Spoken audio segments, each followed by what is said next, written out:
Dans le petit village de Kulba, niché entre deux collines rougeâtres et entouré de baobabs millénaires, vivait une jeune femme nommée Amina. Elle était connue pour sa douceur, mais aussi pour la force silencieuse qui brillait dans ses yeux couleur d'ambre. Sa mère, Makumba, guérisseuse respectée, lui avait transmis l'art des plantes, les prières anciennes et le langage des esprits. Mais depuis quelques lunes, un silence étrange pesait sur le village. Les oiseaux se faisaient rares. Le vent portait un parfum de terre mouillée, comme avant une tempête. Et surtout, la nuit, on entendait un tambour mystérieux venant de la colline sacrée où personne n'avait le droit d'aller. Un soir, alors que les étoiles s'allumaient lentement, le chef du village convoqua les anciens. « Ces tambours ne sont pas un bon signe, » dit l'un. « Quelqu'un a réveillé ce qui ne devait pas être réveillé, » murmura un autre. C'est alors que Makumba, la voix tremblante, avoua ce qu'elle avait gardé secret depuis des semaines. « Ma fille Amina est visitée en rêve par un ancien esprit. Il l'appelle par son vrai nom, Ngwalema. » Un frisson parcourut l'assemblée. Ce nom appartenait à une ancêtre disparue depuis plus de 100 ans, une femme qui parlait avec les génies de l'eau et du vent. Cette nuit-là, Amina rêva encore. Dans son sommeil, une femme vêtue de blanc lui apparut au milieu d'un étang lumineux. « Ngwalema, on a profané le cercle sacré, » murmura la femme. « Si rien n'est fait, la malédiction engloutira ton village. » À son réveil, Amina sentit une certitude nouvelle brûler dans sa poitrine. Elle devait aller à la colline sacrée, malgré l'interdit. Accompagnée de son petit frère Mahamadou, elle marcha en pleine nuit, guidée par le son sourd du tambour invisible. Le chemin semblait vivant. Les feuilles bruissaient sans vent. Une lumière bleutée dansait entre les arbres.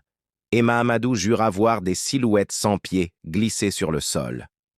Arrivés au sommet, ils découvrirent un cercle de pierres renversées et, au centre, une calebasse brisée, signe qu'un rituel avait été tenté et interrompu. Soudain, une ombre haute comme un homme mais sans visage se dressa devant eux.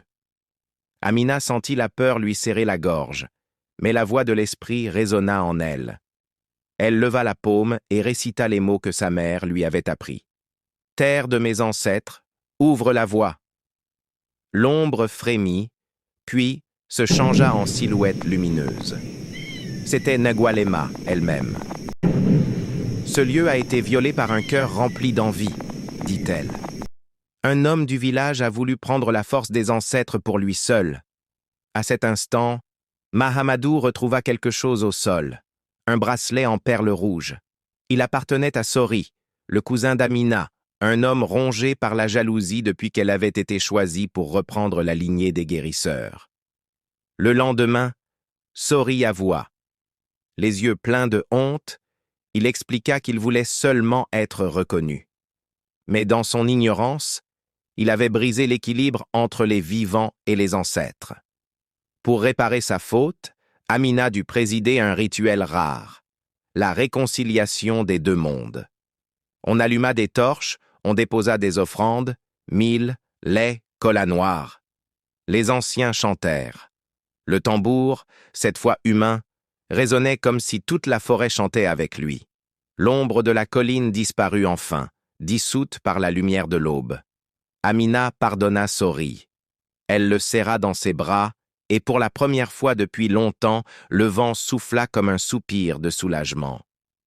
Dans le village de Kulba, on raconte encore que la nuit où les ancêtres ont parlé, une jeune femme comprit que le plus grand pouvoir n'est ni mystique ni secret, c'est l'amour, la loyauté et le courage de protéger les siens. Morale. Le cœur qui s'égare met tout un village en péril, mais le cœur qui pardonne peut le sauver.